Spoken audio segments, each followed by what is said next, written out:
I'm not sure I have a particular philosophy. I think it's ideal for students to really be directing their own learning.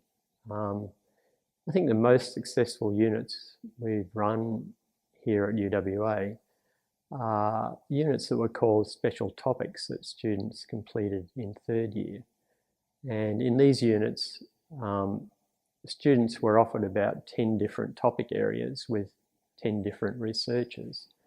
And with each researcher, the students divided up into small groups and they developed their own research projects in those areas and followed the research through from designing the study to conducting it, analysing it and reporting it.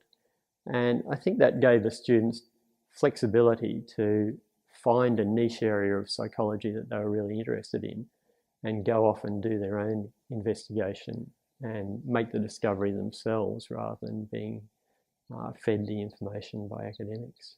And I think the ratings of students of those units tended to be the highest ratings of any undergrad units.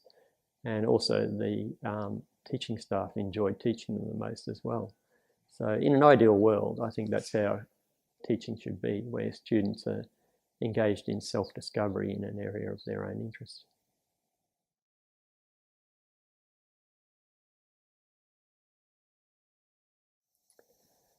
I think it's a capacity to evaluate evidence, to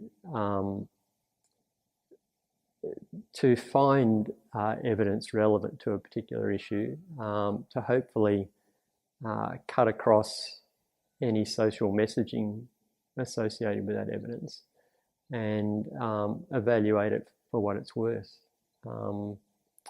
And hopefully in describing that research, that students are capable of doing that in a way that is sensitive to the needs of everyone who may have some special needs.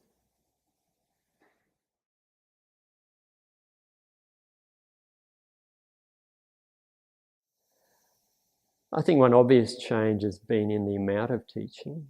When I started teaching, students would have at least a couple of hours of labs or tutorials in each unit each week. And I think that allowed a really intensive exploration of not only research but other areas of each topic. When I was an undergrad, we actually had visits to a mental health facility. It's a bit ghoulish, but we're exposed to different mental health disorders through that. In developmental units, we actually tried out tasks like Piaget's tasks on young children. So there was a lot of hands-on interaction with psychological research and with knowledge to do with psychological disorders and so forth. And I think there's just not time or funding to give students that really extensive introduction to psychology anymore.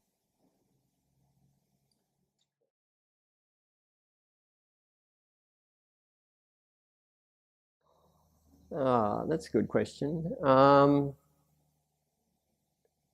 I think probably one of the most stunning things was that I was running one of these special topics units on working memory.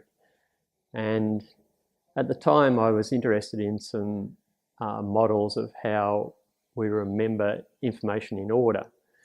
And some of the theories that were around in that area used machine-based learning models to model how we represent order in sequences of information. And I sort of introduced these models in the first week. And I was saying, machine learning is used in modelling here, but we're really just going to be looking at evaluating the predictions that come out of some of these models. And at the end of the lesson, a student called Tom came up to me and said, you know, could I give him a couple of references to the machine learning models? And then next week, Tom came along and he said, well, I've got 2 of the machine learning models running. He'd managed to program these models in the week between classes. So Tom was an exceptional student. I just looked him up a while ago. He's a full professor at Princeton and has 57,000 citations, I think. So that encounter with a really brilliant mind probably stands out as the most significant thing.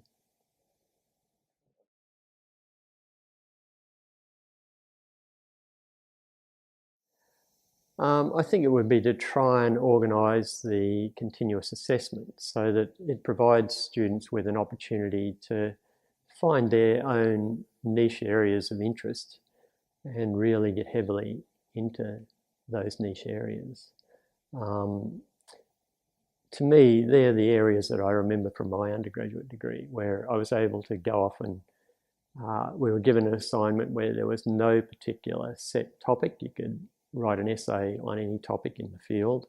And I can remember those essays where I went off and found an area of cognitive psychology or developmental psychology and really hammered it to death. And so I think that would be my advice, to try and keep assessment as open as possible.